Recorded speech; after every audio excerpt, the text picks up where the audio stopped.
আজকে সকালে ঘুম থেকে উঠেই দেখি ওয়েদারটা খুব খারাপ। ঠান্ডা ঠান্ডা বেশ পড়েছে। তো কি আর করার, এভাবেই কাজটা করতে হবে। তো আমি যেটা প্রথমে করি, সকালবেলা প্রত্যেকদিন ঘুম থেকে উঠে সদর দরজায় একটু জলের ছিটা দিই, সেটাই দিয়ে নিলাম। আর ছেলে তো আমার আগেই উঠে গিয়েছে। ও আমার দরজা খোলার শব্দ শুনেই চিল্লাপাল্লা করছিল নিচে নামার জন্য। তোর বাবা আমাকে ডাক দিল, তাই আমি গিয়ে ওকে জুতা মোজা পরিয়ে নিচে নামিয়ে দিলাম। আর এদিকে বিছানাটাও তুলে নেব। আর ছেলে তো আমার সাথে সাথেই আছে। ইদানিং হয় কি, তাড়াতাড়ি ঘুমিয়ে পড়ে আর উঠে যায় আমাদের আগে আগে।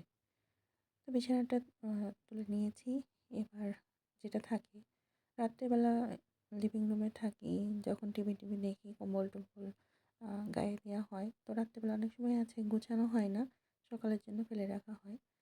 তো আমি সকালবেলা চলে এসেছি লিভিং রুমে গুছানোর জন্য। ডাইনিং টেবিলের চেয়ারগুলো এলোমেলো ছিল, সেগুলোকে ঠিক করে দিলাম, কম্বলটাকে ঠিক করলাম, কুশনগুলো ঠিক করলাম। আর এই দেখো আমার পণ্ডিত চলে এসেছে।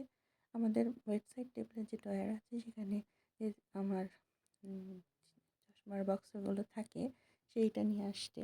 মানে কোনো কিছু তো স্থির না। এবার জ্যাকেটগুলো এদিক সেদিক ছিল, সেগুলো ঠিক করে রাখলাম। আর ঘরগুলো তো ক্লিন করতে হবে, সকালবেলাই আমি সম্পূর্ণ ক্লিন করে স্নান করতে চলে যাই, তাই এই তো ক্লিন করছি। আর এর মাঝখানে দেখো আমার পণ্ডিত কী করছে, আমার পাশে পাশে খেলা করছে। সকালবেলাটা বেশ তাড়াহুড়োর সময় থাকে, কি আর করার, কাজ তো করতে হবে, তাই না?